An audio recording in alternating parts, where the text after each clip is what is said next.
Sometimes you get an investigation that you know will change people's lives. This was one of those stories.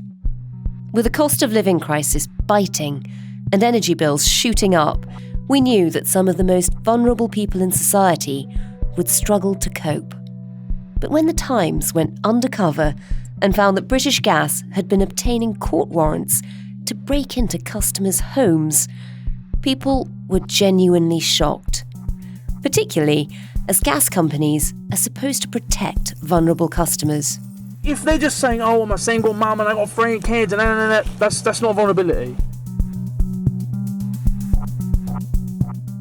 The investigation was so shocking that it changed the national conversation, and the gas companies, the industry regulator and the government immediately chimed in. We also announced that we have suspended any installation of prepayment meters under warrant until at least the end of the winter. The energy regulator has ordered all major suppliers to suspend the forced installation of prepayment meters at the homes of customers who've fallen behind with their bills. These kind of abuses are not on. I've called for all of the energy companies to stop this process, and I want to make sure that this does not occur in Britain. So how did one front page make such a big difference? We go behind the scenes to find out how the investigation was done.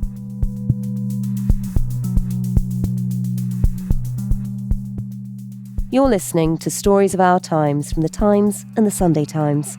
I'm Manveen Rana. Today, a Times investigation, why British Gas has been breaking into customers' homes.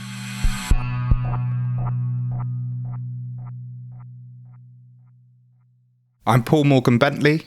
I'm Head of Investigations at The Times, and I specialise in in-depth reporting and undercover work. This is one of the examples where we got to a point with an investigation where we felt that the most important thing we could do was to go undercover. And Paul, tell us a bit about that. Take us back to one particular morning, quite a cold morning, where you're outside a house with a locksmith who is trying to break the lock. So as part of this job, I was going out in teams of 4 or 5 men with warrants to break into people's homes if we needed to and force fit prepayment meters, these pay-as-you-go meters. That morning it was particularly cold. It was -3 when I checked first thing in the morning. We all arrived in our separate cars close to this address that we'd been sent. Hello. Hi, it's Paul. Yeah. I'm shadowing Alfonso today. Ah, okay. I'm new. Okay. And we all kind of said hello to each other and walked towards the door. There was me, I was shadowing the team.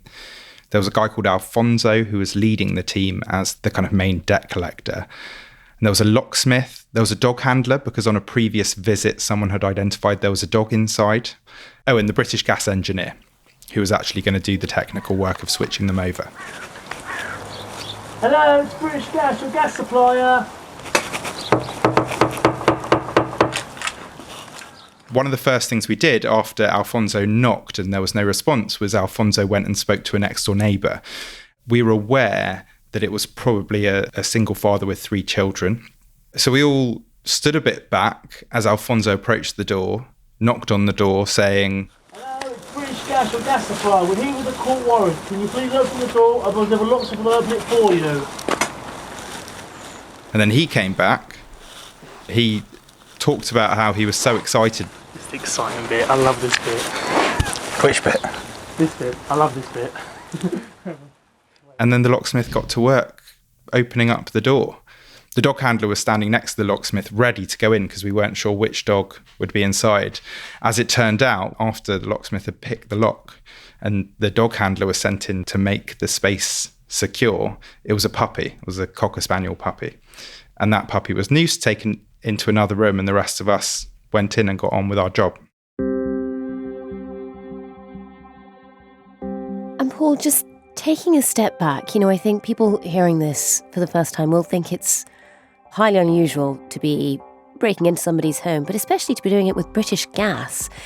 Just explain what you were doing there. It's actually not that unusual. It's one of these scandals that's kind of been there in plain sight, and campaigners and charities have been talking about it. But the numbers of cases has gone up massively. This is hundreds of thousands of times per year. This isn't a really rare thing. This is happening to lots and lots of people in Britain. Why are energy companies so determined to break into people's homes? Well, they have this ability to apply to the courts directly to get a warrant to go into people's homes if they're in debt with them.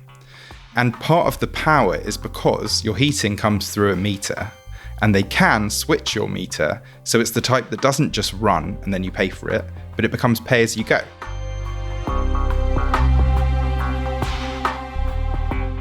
How did you get onto this story? How did you realise that there was this sort of secret scandal that was happening to so many people? It was about last summer, and there was a lot of talk about the upcoming winter and how tough that was going to be for people, the cost of living crisis, the cost of energy following the Russian invasion of Ukraine. And I've done some work previously on debt collection and debt collectors and their practices. And I just had a thought, I wonder if the energy companies are doing this. Surely, with all the noise going on, if they have done in the past, they'll scale it back. And then I saw that charities were talking about prepayment meters and how they were worried about the winter. But then at the same time, British Gas and other companies were very vocal about talking about how much they were doing for vulnerable customers. There was this issue here where people were saying one thing, the people on the ground, the families, who were saying this is happening even though we're vulnerable, and the campaigners and charities were saying that. But British Gas and other companies, on the other hand, were saying, no, we do so much to protect vulnerable people. And so we felt there were grounds to look into doing undercover work. Because who do you know who to trust there? Are British Gas and other companies doing all they can to protect these vulnerable people? So how did you go about finding out what was really happening? What I found out while doing this early research was that major energy companies use this company, Arvato, to collect their debts for them. And that means this company sends agents out before they get warrants to deliver letters of intent and to try and engage with customers. And these letters warned them that the case will go to court if they don't pay their bills. And then they send them out again in the bigger teams to enforce the warrants once they have come through from court. So I learned quite quickly that I had to apply undercover for a job at Arvato rather than one at British Gas or any of the individual suppliers. It was also quite useful to do that because it enabled me to see how the different suppliers had responded to what was going on with the cost of living crisis. And actually, that's why the investigation ended up so focused on British Gas, because some of the other energy companies had really pared back over the winter. And my experience was that we were only being sent out to enforce these warrants at residential homes on behalf of British Gas, not the others. Arvato are allowed into people's homes after they get warrants authorised by the courts that allow them to go in and install prepayment meters, or PPMs. So it's the type that doesn't just run and then you pay for it, but it becomes pay as you go. So once they've done that, the idea is if they cannot afford to pay, they're literally cut off. In my research, I found there's more than 7 million prepayment meters in the country, either for gas or electricity. The reason they're more expensive is that they're usually much more restricted when it comes to tariffs, so they end up paying more. But also, the standing charge that they pay is applied even when they don't use the heating. So if you don't use your heating and you're living in the cold on a prepayment meter, when eventually you do top up, money is taken off to pay back the previous day's standing charge. When customers top up these meters, an amount is usually taken to go towards their debts. So this is typically about £6.50 per week. Some of the other companies, over the winter, what they did was they stopped collecting debts in this way. So if customers who were already on prepayment meters put £10 on that week, that full £10 would go towards their heating. What British Gas did was not take this action. So they were still taking some of that money off every week to repay debts. And something that really shocked me was the cost of these teams that I was on being sent to force fit these prepayment meters, which can be hundreds of pounds. That cost was added to the customer's bill. So this idea that some people say that forcing people onto prepayment meters is about helping them manage their debt, it's very hard to take that seriously when at the same time, this action is putting them further and further into debt. To understand the extent of the problem, Paul had to go undercover by applying for a job with the debt collection company Avato Financial Solutions. The initial process is like applying for any other job.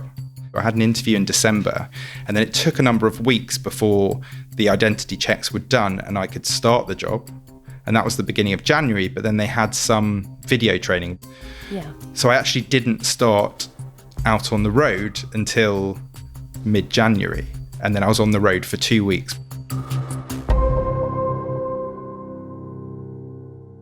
So tell me a bit about that. Once you've done the video training and you start going out, once you're in the house that you went to, what happens next? How long do you have to stay there? So in this case, the family wasn't in. So the British Gas engineer at that point gets to work in switching over the meters. And sometimes it's quite an easy job depending on what the meter situation is. And for other technical reasons, sometimes it could be more complicated. In this case, it was a bit more complicated. So it took almost 2 hours. And that is quite a nervy period for the team because they're all sat inside someone's house. And understandably, people can come home during that period and get very angry and very upset. For you, outside, as somebody who doesn't do this day in, day out, how did it feel? Do you know what? I do undercover work quite a lot.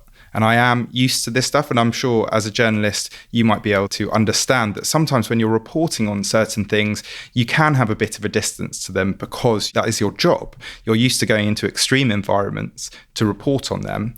And the more you do something, the more you get used to it. This was a really unusual one, this particular home with this dad and the 3 young children. I felt quite emotional, actually, when we were inside. We broke in. Just looking at all the toys on the ground, there must be kids. Yeah. Boy. Peppa Pig. And there were toys all over the floor. I've got a young child, I've got a 2-year-old, and there were Peppa Pig toys on the floor. And straight away I thought, Peppa Pig, that's a young child. There were kind of all different figurines, and there was a little toy guitar. And actually, my son's got a really similar toy. They weren't in. We were just in their home without them being there. You know, I started thinking about how that would feel.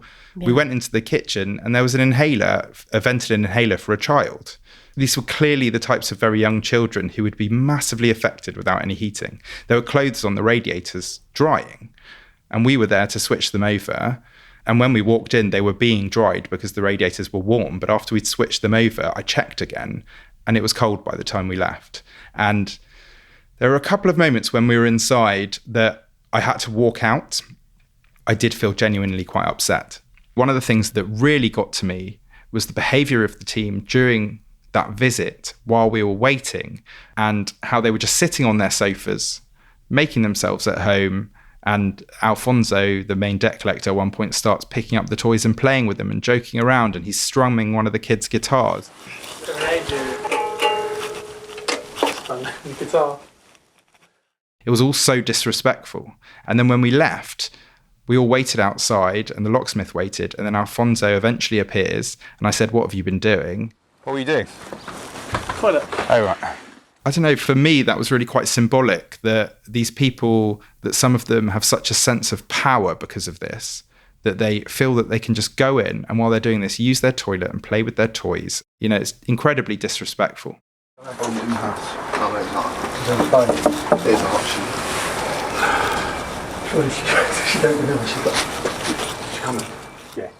Other homes that I got sent to, another one example that will really stay with me for a long time. The first thing we noticed was her key was still in the front door outside. So we knocked on the door, she answered, and she was there with her very young children. She said that the youngest one, the baby that she was holding while we were there, was just 3 to 4 weeks old. And this was one of the homes where we had been sent with a warrant signed off at court to go and force fit a prepayment meter. This idea that we were trying to establish about whether companies like British Gas were properly checking for vulnerability, clearly it wasn't happening because the courts had just signed this off, and yet here we are, and she has a baby who's less than a month old. And in circumstances like that, and you know, the house that you described earlier too, which clearly had young children, it even had an asthma inhaler, is there any sense that British Gas has a duty to make sure that particularly young children, aren't harmed by their actions? So Ofgem is the energy regulator, and it's quite clear that this should not happen if customers have vulnerabilities. And kind of the problem with that term vulnerabilities is it's quite vague. Ofgem offers some guidance about what that can mean, and in the guidance it mentions having children under 5 years old, being pregnant, being of pensionable age, having disabilities. But the case seems to have been that companies have kind of been making this up on their own, and so they say they've been screening for vulnerabilities, but you speak to different agents working for this company, Arvato, and they'll have different ideas. I shadowed a few different agents, and one of the agents I shadowed was very cautious, and he said, not on my conscience, I don't care that they're putting pressure on me to get results. It's the cost of living crisis. I'm struggling with payments. I'm not forcing anyone. And he was actually the one that I was shadowing when we went to that home of the young mother. And afterwards, he was despairing and saying, look, what's happening? They're sending us to these homes and I don't want to do it. But this is the thing, like, I can't say to her, like, oh, I've thought this, it won't go down the debt path, we'll put you in a vulnerable club, because they just won't listen. Yeah. So I'm saying, like, I can't promise you won't get letters, because they will, in a month's time she'll get... He was the anomaly. On a different day, I shadowed this Alfonso, and he was quite clear that he did not see having very young children as a vulnerability. But if they're just saying, oh, I'm a single mum and I got 3 kids and that's not vulnerability. Right. It is a vulnerability, but I'm a bit old school and a bit hard-nosed. To me... His theory was that if you can physically get to a shop to top up your card, or you can use your phone to top up your account, then... Right, so if they can walk to the shop, or if you're fitting a smart meter and they've got a smartphone and they can pay for their gas or electric, they have a PPM. Right. And there was no understanding that the cost of living crisis was hitting people very suddenly and placing them in fairly extreme circumstances. Certainly not, from my experience, from the companies. Something else that I received while I was there, we were getting emails, and one of the emails that I would receive was data from across the country. So it wasn't just the team that I was working with, but across the whole country, from the forced installations that happened the previous week. And I opened it up and I was completely shocked at how blatant it was there in black and white. You had a list of all the different jobs where agents had been sent by different companies with warrants to break in and force fit these meters. And you could see whether they'd gone ahead with the job. And then you'd see the agent's notes. And so I checked for British Gas jobs from the last month, so in January when it was very cold, during the cost of living crisis, where they had force fit one of these meters with a warrant. And the notes included things like, this woman has severe mental health bipolar disorder, or this is a woman with a 2-year-old son, or this is a woman whose child is very disabled and uses a hoist and a wheelchair. It was there in the notes. So this idea that maybe it would be one rogue agent, or this shouldn't be happening, or that the companies don't know this is happening is nonsense, because it's there in their official notes. And just to clarify, these notes, do they get sent back to British Gas? Are they aware of what's happening? This is going to be really interesting now, because these were notes that I received from Arvato. Arvato is the contractor used by British Gas and other companies. Ofgem, the regulator, is very clear that a company being a third-party contractor does not make a difference to them, that you need to be totally aware of what they're doing. So the answer to that question is, I don't know. I couldn't see whether those notes go automatically through to British Gas. But they absolutely should be asking for it. They should be aware of it.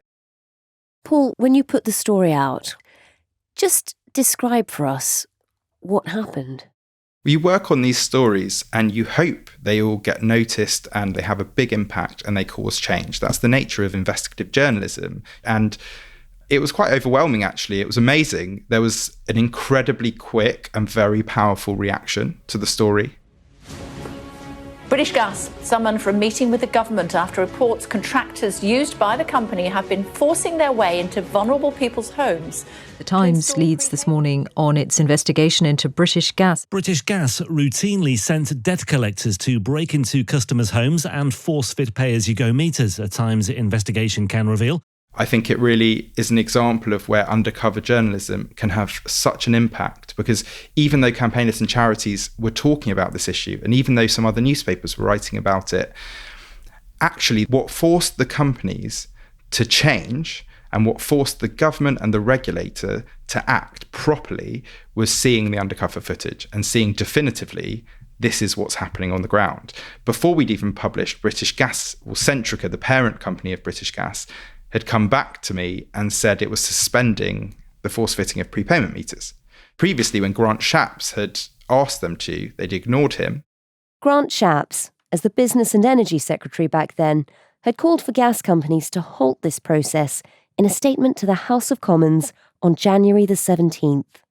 It is a matter of considerable concern that anybody should be removed from their power or heating, and we have specifically asked the energy authorities not to go down that line and asked Ofgem to do the same, as I mentioned. But now they knew this story was going to be published by us with all this footage. They U-turned, they suspended it. Ofgem, the regulator, was very active very quickly. And as a regulator, it has been criticised in the past for not doing enough. And when I write these kind of stories, it's interesting to see the different reactions. And sometimes regulators just issue a statement. They don't seem to be doing anything particularly different as a result. In this case, it almost seemed like it was an opportunity they've been waiting for, to have evidence this definitive so that they can really take action now. And that's what's happened. They very quickly took action, asking all the energy companies to pause the force fitting of prepayment meters.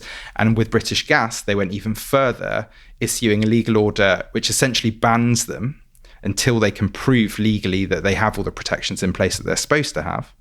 And they were very strong in their wording, talking about how they were doing this to protect British Gas customers. And the subtext is there. The regulator clearly has felt that British Gas customers, vulnerable customers, are at risk. So they've had to take this action. As you say, this story had an immediate impact. It was grabbing all the headlines. It was all over the news. It was all over TV and radio. And you were hearing a lot of these people, like British Gas, like, the bosses at Centrica, people from Ofgem, being put on the spot. For you watching, what was that like? It was amazing. I've never worked on a story like this where the next morning, so quickly, the boss of the company is everywhere, all over the TV and the radio, saying sorry in such a clear way.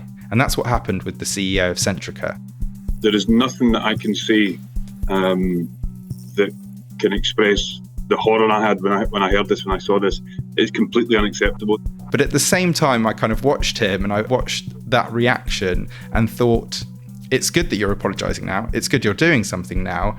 But I find it very hard to believe that you only know about this now because I've gone undercover. In all of this, what happened to Avato, the debt collection company who you're actually working for? What has their response been? They issued a response saying it acts compliantly at all times, that it keeps to its regulatory requirements, and also kind of seeming to blame individuals and saying that any of the views or actions that we've exposed from their agents are not representative of what they should be doing or the company's position. British Gas have quite strongly blamed Avato.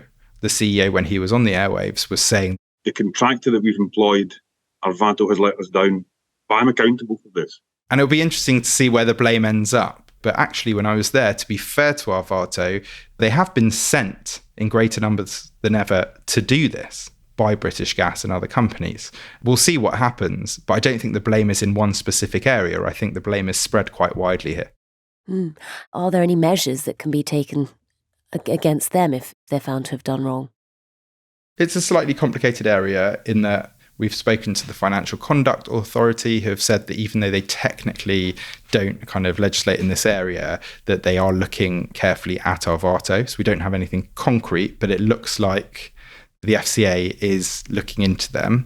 Also, reputationally, off the back of this, companies will have to make decisions about whether they continue. So we'll see what happens there. It'll also be interesting to see, even though Ofgem don't regulate them directly, because British Gas is responsible for the actions of its contractor, how that works going forward.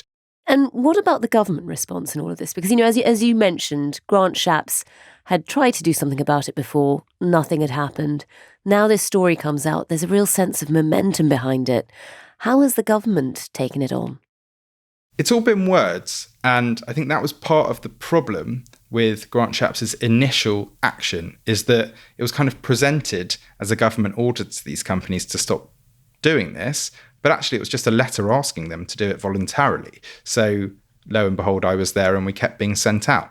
So I think that was probably quite embarrassing for him and for the government, the fact that they were ignored and that was exposed. Since then, there have been more strong words. They've called in the boss of Centrica for a meeting. They've had a meeting with Ofgem. Grant Shapps has been quite critical of Ofgem and saying, I also think that the regulator, this is Ofgem, have had the wool pulled over their eyes, actually, because I had already made clear to them that they needed to be making sure that the energy providers weren't carrying out this sort of outrageous behaviour. But really the government has as well. So that's why I think there's a lot to be said for there to be proper legal change. I don't think we can leave it to the industry to change its ways voluntarily. And then we all move on and say, oh no, now they're being very careful when it comes to vulnerability checks. I think there has to be legal change to protect people here and to ensure it's taken out of the industry's hands. And something else to say is that part of the problem, a big part of the problem, has been the courts. And hundreds of thousands of these cases per year are going in front of magistrates on behalf of these energy companies asking for these warrants to force fit these meters. Since the investigation was published, courts have now been ordered to stop listing cases to authorise those warrants. The announcement from the senior presiding judge of England and Wales comes after the regulator Ofgem also suspended the activity. There's clearly been an assumption there that someone else is doing the checks, namely the companies themselves, but the companies themselves have not been doing the checks well enough.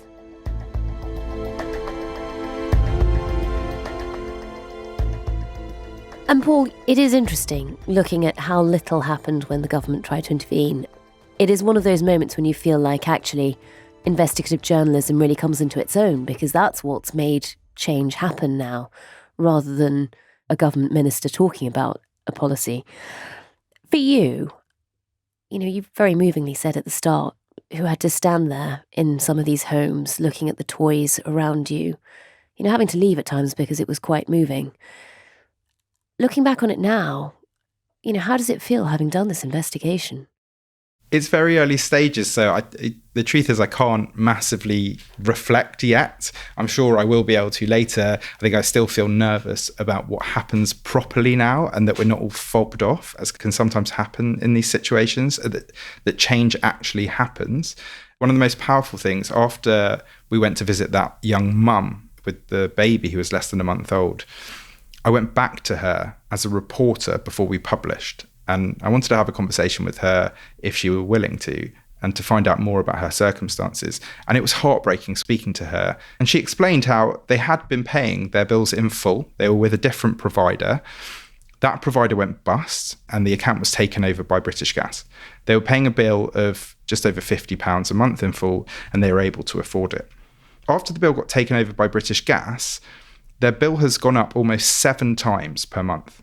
And it's been completely impossible for them to pay. And hearing her talk about the decisions that they were making was completely heartbreaking, because you can imagine making exactly the same decisions yourself. She was talking about how initially they completely restricted the heating during the day and decided they would only have it on at night. But she would do the school run and her kids would come home and their hands were freezing and they weren't warming up. And then she noticed that there started to be black mold building up above the front door. And she then decided, do you know what? I can't risk this anymore. Regardless of what happens, I need to keep the heating on for them. And that's a totally understandable decision. And it's why it makes me quite upset when I hear people say things like, why should we pay their bills? Or they're just reluctant to pay. That was not a person who is reluctant to pay. That's a person who's always paid her bills. But the cost of living crisis and the massively rising energy prices have made it unaffordable to have a basic thing like heating on. And it's not a luxury, it's heating when you have young children.